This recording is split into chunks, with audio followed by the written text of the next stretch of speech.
What's the challenge with their pass rush? They got those three outside linebackers. They got a lot of pressures and sacks. Yeah, not just that. 94 Wilkins, great player too. They're good across the board, so they're going to really challenge us. They play a scheme where they get one-on-one matchups and do a great job twisting and rushing the passer. They got all kinds of blitz packages, so they're going to be a big challenge for us in the passing game for sure. You mentioned Wilkins. He's got a lot of tackles. I think he leads the league among interior guys. What stands out about him? Great with his hands. He does a good job staying square to the line of scrimmage and staying in good position to the blockers and sees the ball well. He's able to two-gap and penetrate at the same time and really gets off blocks. So he's a very disruptive player. You don't get a ton of teams that like to blitz Aaron because of his ability, right, to read. Yeah. So, I mean, if a team is a blitz team in the past, what's generally do you find that they just tone it down a little bit, or do they do what they do? Yeah, typically you see less. I would definitely agree with that. But you always have to prepare for it.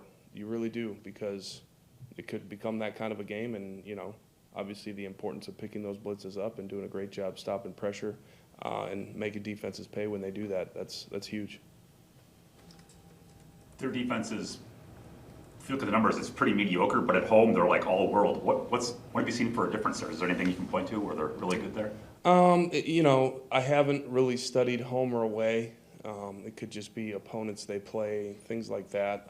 But typically, when you're on the road as an offense, communication, all that thing kind of works towards the defense's advantage when the offense isn't able to kind of communicate as well as they would at home. So I have noticed that they're a very good defense. So, we're just preparing for that.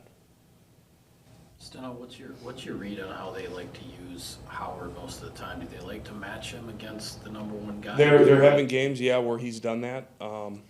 So we kind of talked about it, prepared for it, and we'll see kind of what their plan is as the game unfolds. But yeah, they have done that before. It seemed like you guys kind of eased Dobbs in, coming back from the injury, got him some snaps or some throws early. It almost looked like he probably could have played every snap or whatever, just the way he came back. Were you surprised at how good he was? I wouldn't say surprised. I was just very happy to see him look like himself. You know what I mean? See the guy that we saw at the beginning of the year, before he was injured and stuff like that. So it's good to see that he's back and he's ready to go, but he looked great. Do you feel like he's good to go? You can use Oh, yeah. him? Yep.